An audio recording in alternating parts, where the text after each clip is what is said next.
or thereabouts. And it's going to be interesting to watch how some of these names react over the course of today and, of course, in the coming days, as the liquidity scenario is something that is developing. It's still in deficit, remember, and the RBI is going to take all of the measures that it expects it will need to in order to maintain durable liquidity, is what the Reserve Bank of India Governor Sanjay Malhotra had to say in his first address as Reserve Bank Governor. We're joined today by Sameer Dalal of Natvarlal and Sons Stockbrokers, as well as Kushal Gandhi, who's technical analyst at Stocksbox. Thank you so much, gentlemen, for taking the time as always. Sameer, you were probably anticipating this, as were a lot of other people. Do you have any specific banks that you're looking at that will immediately look to benefit from this rate cut? I know a lot of them have been going a little slow on the unsecured side, which is where the real credit growth has been over the last year. So what are you looking for in the banking space? So, the banking space, the stocks that we've identified and we discussed on your channel don't change. So we continue to like the likes of HDFC Bank, IndusInd Bank, IDFC First Bank in the private side.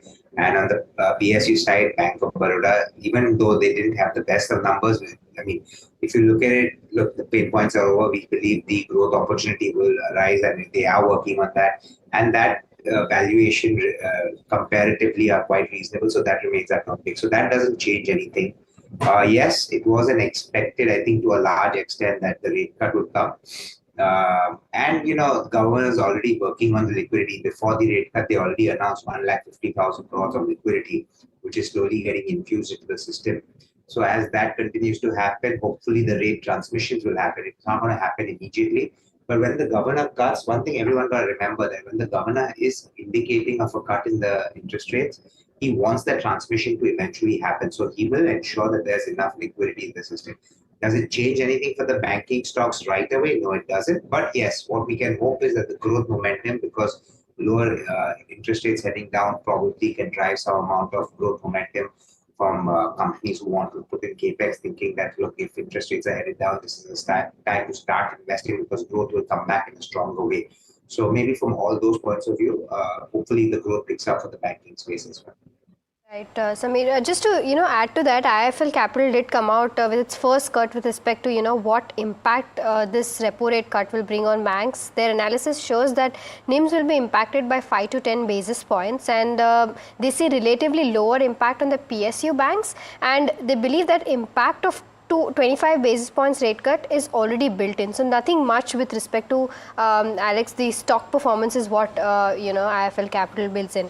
Let's move on to our first query for the day then. We have this queries from Madan, who's from Hyderabad. He's holding Tech Wabag 200 shares at 1550 a piece, and he's sitting at a loss of, if we can pull up the number, there you go, 31,000, so 32,000 odd rupees, and he wants to know whether he should hold for the next 3 months to see some profits at least. Kushal, is that the right reading on the charts right now for Tech Wabag? Well, yes, it's a positive view on Wabag. I think the declines, they're showing some now minimal resilience. So I think that's a positive development. And over the last couple of trading sessions, you'll see, it's undergoing some nice accumulation phase. So the risk reward is also quite favoring, just in case he wants to average at the current market price. So I'm positive on the stock, hold it with a stop loss near 1292. And my target on the upside is 1683. Okay, 1683 is a call on Tech Wabag. Our first caller of the day, Asad, is calling us from Bengaluru. Hi, Asad. How can we help you today? Morning. Yeah, hi, good morning. Yeah, actually I have this Amara Raja batteries share for 1081. I have 50 shares. So basically want some insight on that, whether I need to hold, because results are on tomorrow. So I just wanted to check whether I need to hold or I need to exit. What was the thesis when you bought it, Asad? Did you buy it for the long-term prospects? Yeah, my insight is for long-term. The reason for buying is basically the PE has come down. I mean, comparatively, when compared to Excite batteries, and considering the EV battery future, right? So I thought maybe I'll go with it. Okay. All right. I'll come to you, Sameer, on this one, on the valuations, and of course, awaiting the numbers that Asad is talking about. What do you make of this company? So we are positive on the entire battery space and especially even on Amara Raja, right? We believe the entire EV space and which is going to see traction will see companies which are setting up these huge factories of lithium-ion batteries benefiting from that. Amara Raja is one of them. Yes, valuations are not at all compelling. They're trading at 20 times trailing earnings, which is not expensive. Growth in the near term may be a little subdued given the fact that we've seen a bit of a slowdown in not slowdown, but the growth has not been great for the automobile sector, right, in the current year. So growth for the battery segment also we believe will be a little subdued. So maybe this year we won't get, but once we see the pickup happening in the electric vehicle sales and they have the battery up and running, which is going to take another year at least, I think. I'm not sure of the timeline exactly at this point, but it's going to take at least another year. So maybe in the future you will see the earnings uptick coming quite strong. We have a buy recommendation on it, and one should hold on to it. I wouldn't worry if you're a long-term investor. One result doesn't change anything, whether it's up or down. If it corrects, I would say add on to it from a longer-term perspective. There is, in fact, a sharp reaction in the bond yield. From what I can see, there is a 15 basis point increase from the previous close on the 10-year. What you're seeing on the screen is the 7.1 coupon 2034, and there is an increase. It's currently at 6.75 or thereabouts, so it's cooled off maybe a tad bit. And maybe my feed on my phone is a little delayed, but there is no doubt a sharp spike in the bond yield. Perhaps to a certain extent, pricing in what will happen in the rest of the year, and also certain measures that the governor has announced that could have a bearing on how yields function. Of course, there was widely expected to be this rate cut. Maybe the projection on what is anticipated in the next year based on the projection for inflation is something that the street is looking at. And I'm talking about Mint Street here, not Dalal Street. And so bear that in mind. We will try and get you a sense of why the bond yields have spiked as they did. Of course, the rupee has not moved too much from where it was before the policy, but certainly the bond yields are going to be something that you should watch out for. Generally, you would say that if during a quarter there is a spike in bond yields, it has a bearing on treasuries for the banks, because a lot of these banks have a significant amount of hold to maturity bonds. So the actual impact is not very significant, but they have to have mark to market addressing of these changes in the yields. When the yields spike, you generally see a fall in the face value or the price of the bonds, and that has a bearing on treasury performance during a quarter. So certainly something to watch. We'll get you a view on how that is. For now, let's turn to SBI for an intraday trade. Of course, you saw the results earlier in the week. In fact, yesterday, right? We had SBI results yesterday. Yes. The stock is down about 1% or so. I'll come to you, Kushal, on the charts. It's an intraday view that is being sought. What would you do here?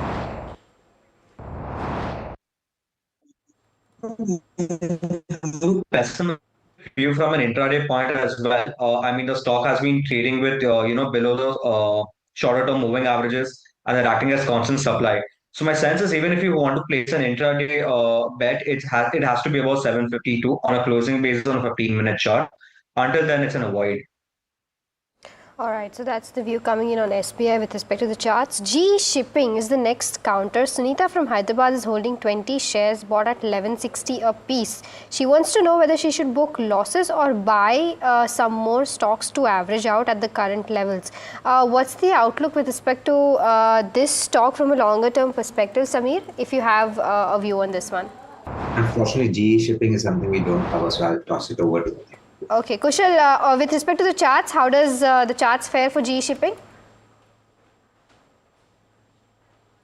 Okay, I believe we have an audio issue with Kushal right now. Let's move on to the next query. Then LIC is the counter. Praveen has accumulated 200 shares at a price of 1010 for LIC. His question is whether he can accumulate more or wait for some time for correction at the present levels. What's the view with respect to this, Samir, then? We've already seen quite a bit of correction, right? He's already down 20% from where he bought it. So I think it's time to add on. Look, we remain positive on the entire life insurance space, and LIC is the largest player in the space with greatest reach. They have a lot of value in their investments, which they will keep unlocking over a period of time. Profitability will grow as we believe the markets will keep expanding in India over the next many years. They will stand to benefit from all of that intrinsic value that they hold in all their investments. Plus, like I said, look, India is a very underpenetrated market. We discussed this in the past. I think we are at about 4 or 5% in terms of value when it comes to life insurance, whereas internationally that goes up closer to 80-90% also. So the scope to grow is great, and given their reach, and their brand value, I think they will be able to do that. They're coming up with the right products over a period. They keep coming up with different things. Of course, the government has taken away a little bit of the incentive of these ULIPs and all these investment themes. But as the dust on that settles, I think people will continue to make these investments, because at the end of the day, everyone's looking at, if I'm putting in X, Y, Z, what am I getting back? And LIC has some of the best products for that. So I think it will do well, and you can add on. All right, add on is the view coming in on LIC from Samir. We have our next caller, Pradeep from Kerala is calling in. Pradeep, a very good morning to you. How can we help you? Hello. Hi, Pradeep. Go ahead with your query, Pradeep. I can hear you. Okay. Hello. Yes, Pradeep, I can hear you. Go ahead with your query. Hello. Okay, I think there is some problem with his audio, but I believe he's holding NCC 2,000 shares bought at 309 a piece, and he's sitting on a loss of roughly 1.9 lakhs. Samir, your view on NCC, whether he should keep holding it and whether his losses will reverse, or should he exit and book the losses? I think you can continue to hold on. Look, the entire infrastructure space in India is going to see a lot of momentum. NCC is doing the road projects, doing certain other construction activity projects, which they have a decent order book.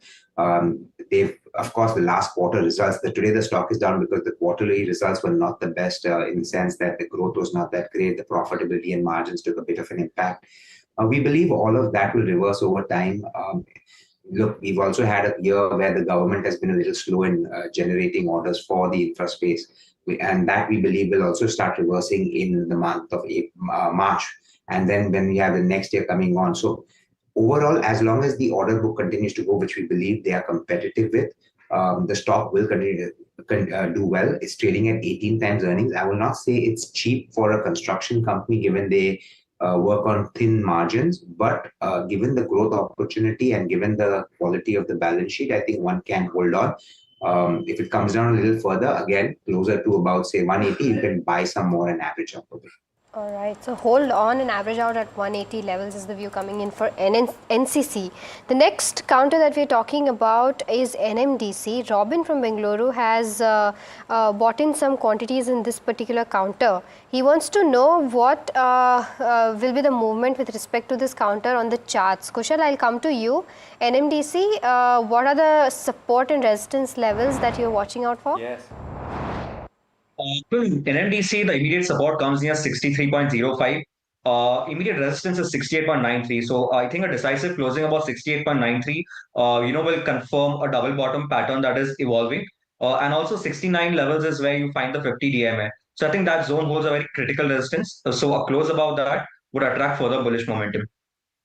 So that's the view coming in on NMDC. We have our next caller, Rajan from Mumbai is calling us. Rajan, a very good morning to you. I believe you have a query on Zinka Logistics.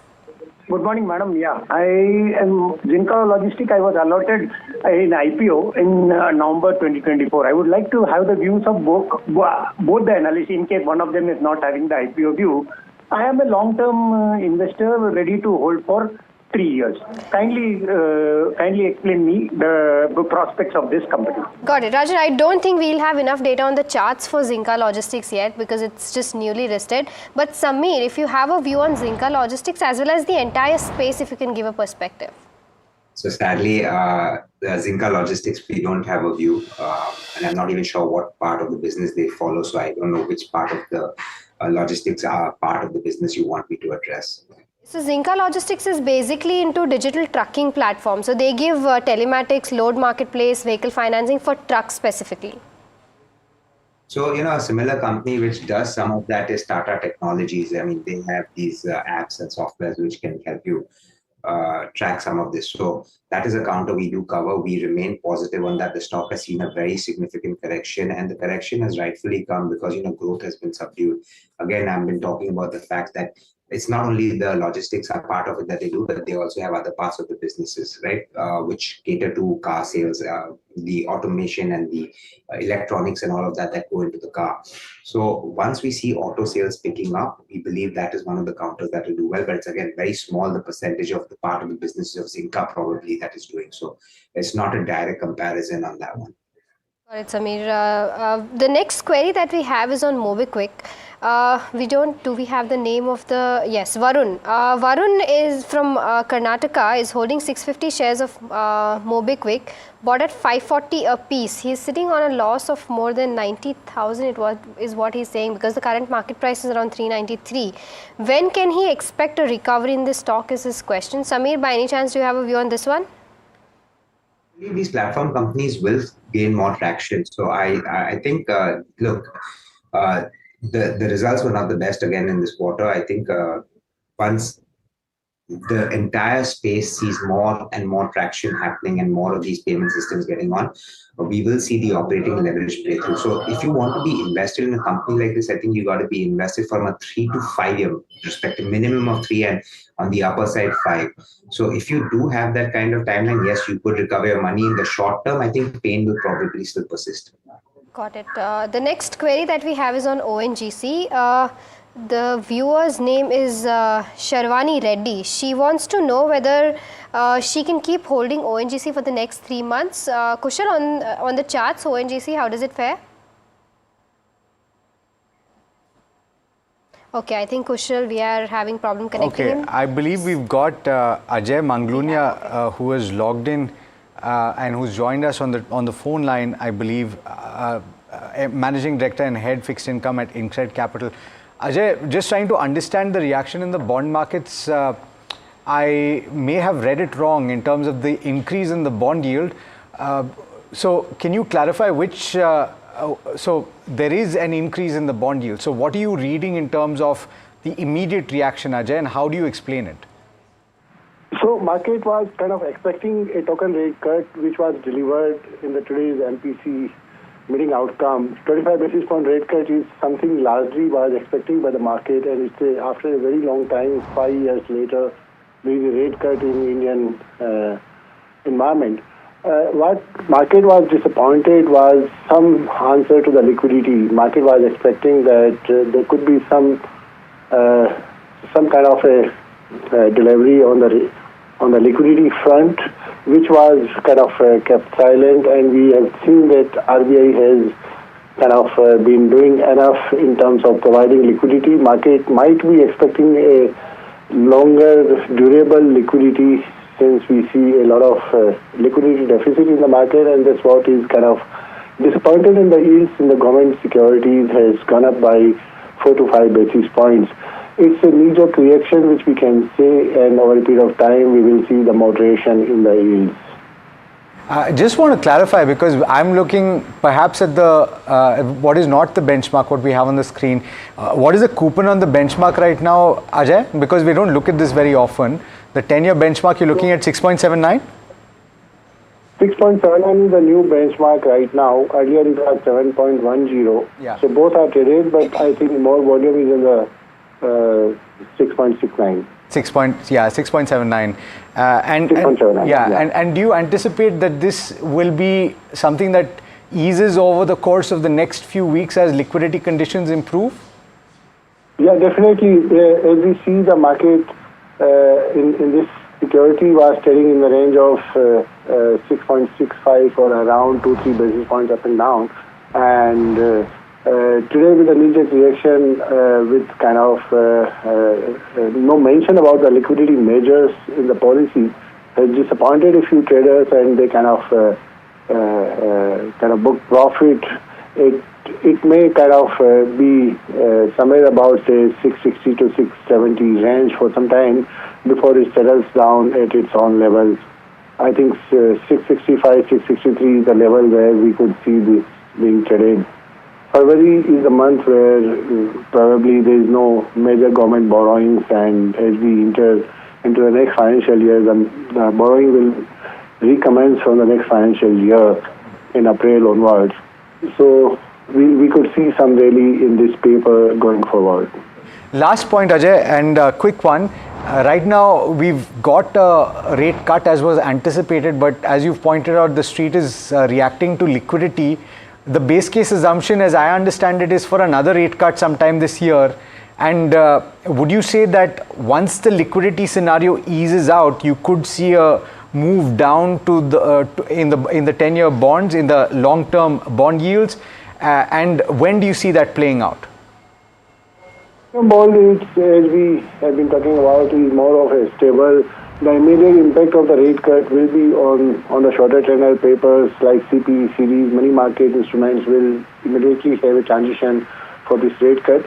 The next rate cut probably people might be expecting in the April, which is the next policy time, and by then we will see the new financial year borrowing will also commence. So we don't see huge rally in the 10-year. The rates might be stable. The more comforting factor with the market is likely to be the stability. Stability in terms of liquidity, stability in terms of rate trajectory, stability in terms of currency, and all of these are basically points to watch out. Fantastic. Thanks so much, Ajay, for joining us, for giving us that quick view. Just a small clarification. These are not bonds that you look at on a daily basis, as a result of which there would have been a little bit of a confusion. What you see on your screen, or you saw on your screen, was actually a 7.1% coupon, the earlier benchmark. Right now it is 6.79. That's where most of the trades are taking place. And the current yield on that paper is at 6.69, and it has moved up very sharply. You can call it sharply because it is a substantial move. 3 and 4 basis points in a day is actually pretty sharp, but it is likely to stay range bound, is what Ajay has just pointed out. Let's go to the next one. Right. The next counter that we have is, Zen Tech is the next counter. Dhanush from Karnataka wants to acquire Zen Technology from a longer term perspective, that is 5 years, and he wants your opinion on this, Samir. Zen Technology is the counter, if you've studied the company. Zen is something in our coverage universe that's not there, but I can tell you about the IT sector, where we believe that the entire space is very richly valued at this point of time. We've been saying that, look, everyone's factoring in a recovery in the US markets and growth will come back, and because of which the strong cash flows will start improving. But we are not as constructive on the recovery in the US market, especially in the IT side. We believe that if the US market goes through a bit of slowdown because of the impacts that Donald Trump is taking of cutting spendings in a lot of places, putting in certain amount of taxes, if H-1B visas rules change, all of those could affect, and valuations are fully priced. So no coverage on Zen, but a slightly cautious view on IT. Okay, we have our next caller, Ricky from Mumbai is calling in. Ricky, a very good morning to you. I believe you have a question on Trent. Yeah. Hi, very good morning. Good morning. Actually, I have 25 shares of Trent with an average price of 5,500. Okay. And yesterday there was a result of Trent. Correct. It has missed the estimate. Yeah, but there was very deep correction. So is it a time to accumulate more shares, or should I wait more for further corrections? Correct. Samir, I'll come to you. And I even want to know the technical view. Sure. I even want the technical view of I'll take one fundamental view from Samir. Samir, Trent, he's bought it at 5,500. Should he accumulate more at the current levels? Because quite a bit of correction has taken place on this counter. So yes, I agree, a lot of correction has taken place, but you also got to realize that the stock ran up all the way from 2,000 to 8,000, right? So we are just seeing a correction, but if you look at it from a year and a half ago, it's still up quite significantly. Okay, so why was there a correction in the stock price after a result where they delivered a 35% top line growth? Okay, so I'll try to answer it the way I understand it. One of the disappointments that we saw in the numbers, at least that I saw in the numbers, was that same store sales growth was a bit muted. It was in the single digits.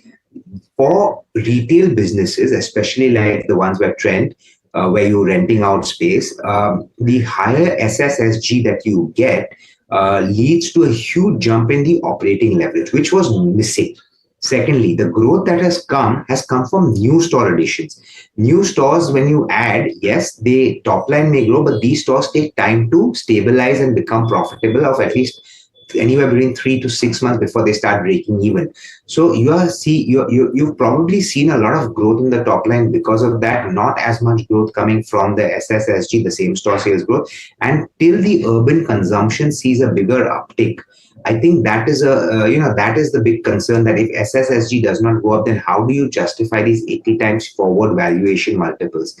So I think that is the reason we saw a correction. Should I continue to add on to the stock? I think yes, you can buy onto the stock. Look, the product that they have, the expansion that they have, and the different verticals. So Zudio is doing extremely well at the low end. You have Westside, which is fashionable but still very reasonably priced, and then you have the Star Bazaar, which is the FMCG part of their business, where they are also launching their own brands, right, which will continue to do well. So we think it's a great 3-year play. One can add on from a 3-year, but expect it to be sideways for the near future. Okay, fantastic. Thanks so much for that view. And Samir, Kushal, thanks so much for joining in. And that brings us to the end of this edition of Ask Profit. Completely out of time. Do stay tuned. Lots more coming up on NDTV Profit.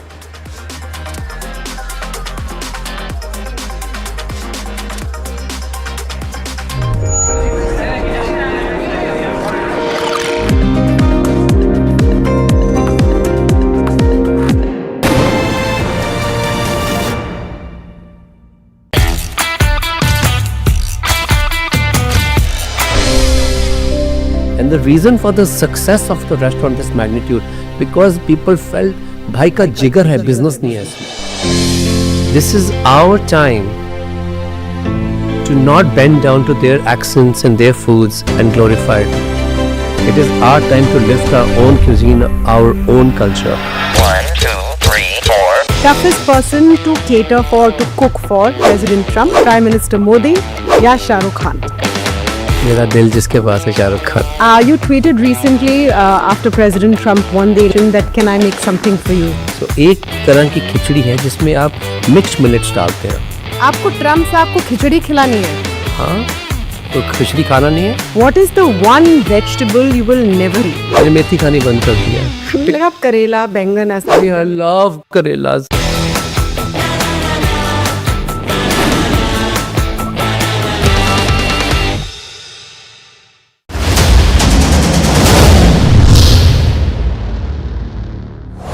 Is considering to increase the custom duty on the imported finished goods ranging from consumer electronics to medical devices. And to rectify inverted duty structure, I propose to increase the BCD on interactive flat panel display from 10% to 20%.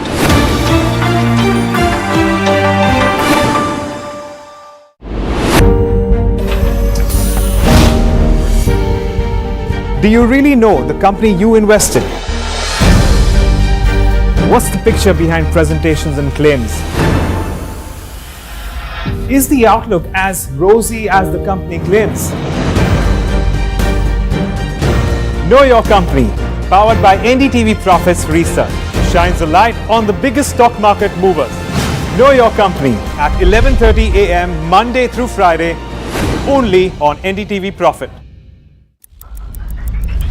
Headlines you start your day with. What matters worldwide is now in the palm of your hands. Get ready to seize the day and maximize your financial potential. Stay ahead of the curve with all you need to know on NDTV Profit.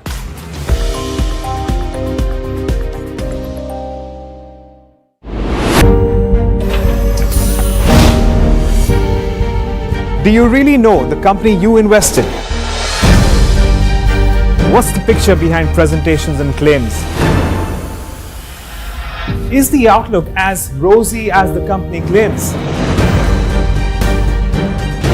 Know your company, powered by NDTV Profits Research, shines a light on the big...